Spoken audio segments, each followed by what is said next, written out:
All right, so this weekend, Trump struck a massive trade deal with the EU worth hundreds of billions of dollars. This after Trump's agreement with Japan last week.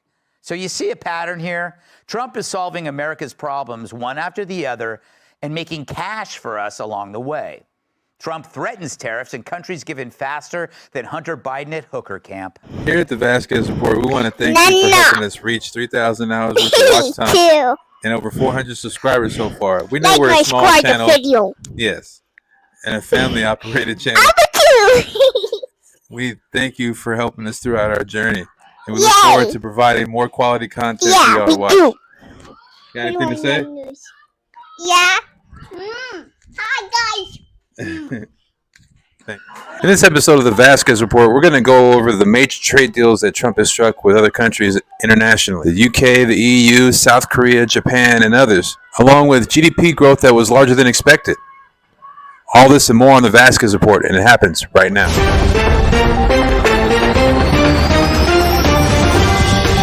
So let's break down just exactly how many trade deals have been struck by the Commander-in-Chief, Dealmaker-in-Chief, President Trump. So far, he has reached major trade deals with Indonesia, the UK, the European Union, Japan, among others.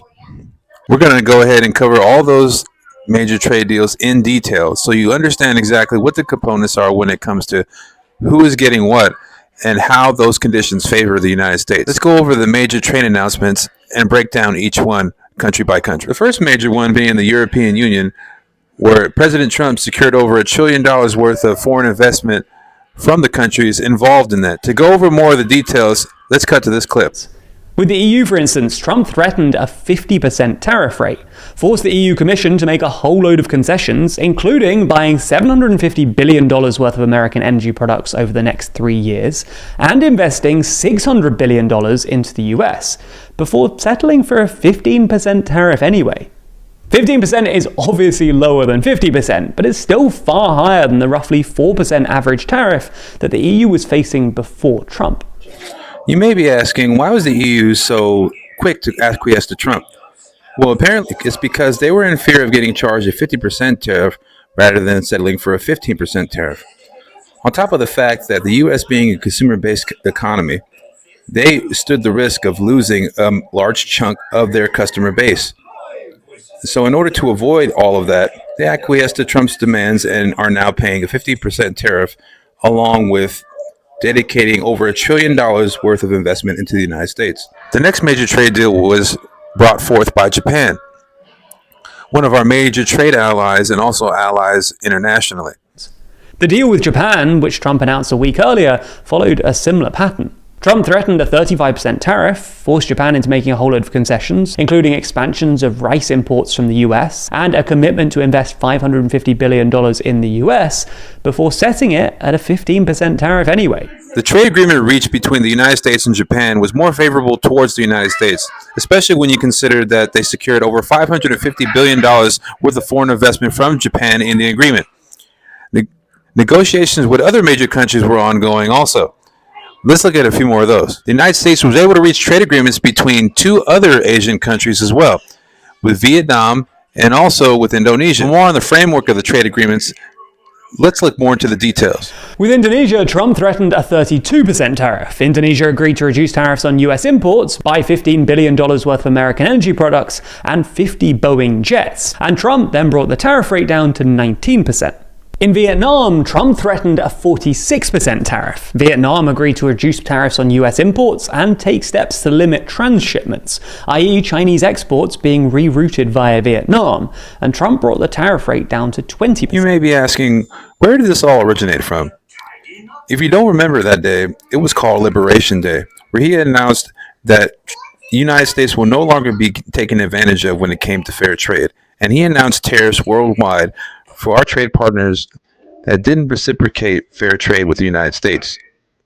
Here goes that fateful day. People are tired of seeing the United States ripped off. I'd make our allies pay their fair share. The golden age of America begins right now. From this day forward, our country will flourish and be respected again all over the world. We will be the envy of every nation, and we will not allow ourselves to be taken advantage of any longer. We're going to reclaim our wealth.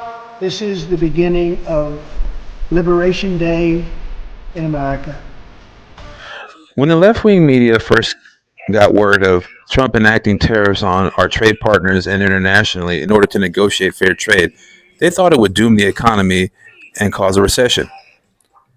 If you don't remember, here goes their viewpoints from the past. All right, so do you remember this? This is going to be a disaster for our economy. These other countries, many of whom are our closest allies, are going to retaliate against us. The economy is flailing. Trump tariffs are driving up the prices of everyday goods. The average family will pay more than $4,000 a year with Trump's tariffs. The economy is collapsing. Trump tariffs are raising costs on hardworking American taxpayers. While the left-wing media saw doom and gloom for the economy headed, they had faith in President Trump on the right side. Republicans were quick to point out how Trump had negotiated deals in the past and also got him billions and billions of dollars from tariffs from China in his first term. Let's see what the right had to say about his enacting of the tariffs. We're going to also see how much money has been collected thus far from the enaction of tariffs on the Liberation Day. Tariff-mageddon never came, but the money sure did. According to Politico, tariffs have brought in more than $124 billion in revenue, and the White House expects the United States to see a total of $300 billion. U.S. stocks have also extended their record run on trade optimism, all while inflation cools under Trump. Then we'll see a Wall Street Journal poll that says how much faith the American people now have in the economy as a result of these policies. The latest Wall Street Journal poll shows more voters now have a positive view on the economy. Yeah, I mean, the Wall Street Journal found that 47% of Americans rated the economy as excellent or good. This is the highest rating they've seen since 2021. So people are starting to feel better about the economy. But, you know, looking at all this, it's almost as if the media and Democrats wanted to tank the economy with the way that they handled Liberation Day. And I give Secretary Scott Bessent a lot of credit for sort of calming the public, calming the markets as well. I remember he did an interview back in June 1st, in his response to, you know, all the fears about inflation, he said, well, why don't we stop trying to say this could happen, wait and see what does happen? Basically saying, why are we pushing fear before we know what happens? And I think the Trump administration, President Trump, was smart in all of this to start this like competitive bidding process. Because remember what he said? He said, look, first to table, you're going to get the best deal. And then so now we're kind of seeing that come to fruition with more and more deals coming to the table, with people wanting to be first to the market or first to the table, wanting to get the great deal.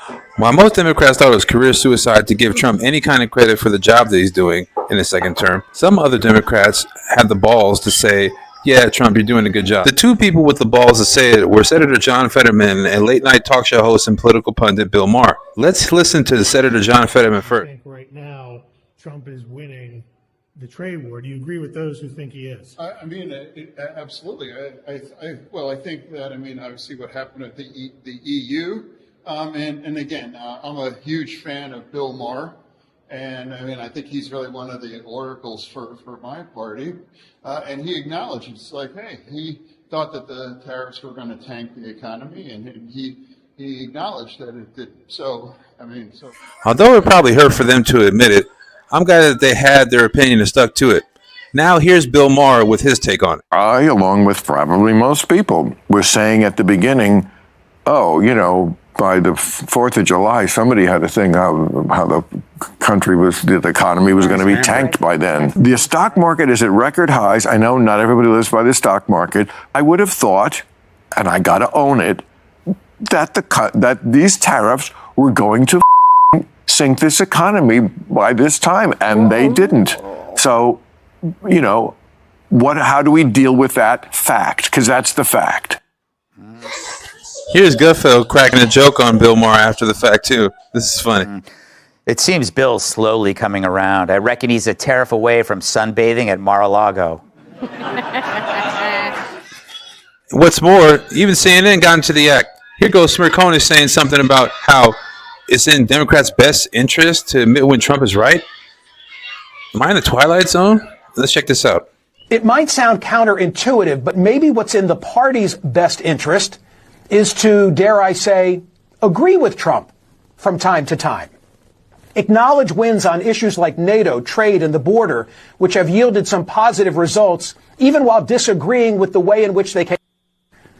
It's a good thing that migration through our previously porous borders has slowed to a trickle, and that our NATO allies have agreed to increase their contribution from 2 to 5% of gross domestic product, and that the markets, despite having just had a rough week, have done well in the year to date. Inflation seems to be tamed. Plus, while Trump's tariff policy looked like it was implemented by the seat of his pants, thus far, all the doomsday fears have not panned out. After that, he posted a poll where he asked his viewers, and 30,000 people voted. You won't believe how the poll turned out. Okay, Catherine, my producer, just asked me to predict the result, so I don't want to look at the screen. And I say I think people who vote will vehemently disagree with the poll question today. Let's see. Go ahead, show me the result. Whoa! Okay, well, you know there's no cheating. You know there's no cheating. 76, all right, well, that means you found me compelling. 76% agree with the premise. See, it's in the best poll. All right, I'm impressed. 3/4 say, yeah, you know what? It's in the Democrats' best interest if every once in a while they give Trump credit on something that he's done with which they agree. Which brings me to the questions of this video. How do you feel about Trump 2.0? Isn't it amazing how many deals he struck during his second term, and it's only been 6 months in office? Japan, EU, UK, Indonesia, Korea. Breaking at this moment, President Trump just announcing a trade deal with South Korea on Truth Social, saying, I'm pleased to announce that the United States of America has agreed to a full and complete trade deal with the Republic of Korea. The deal is that South Korea will give to the United States $350 billion for investments owned and controlled by the United States and selected by myself as president. Additionally, South Korea will purchase $100 billion of liquid natural gas or other energy products. And further, South Korea has agreed to invest a large sum of money for their investment purposes. The sum will be announced when the South Korean president comes to the White House for a bilateral meeting. It is also agreed that South Korea will be completely open to trade with the United States and that they will accept American product, including cars and trucks, agriculture, etc. We have agreed to a tariff for South Korea of 15%. America will not be charged a tariff. Philippines, I can go on. $1 trillion deal with the EU is a very big deal. And it's one of the biggest, if not the biggest, in United States history. That's my take on it. Let me know how you feel about these questions in the comment section below. Oh, and in case you missed it, I made an episode about how Hillary allegedly launched the Russia hoax against Trump.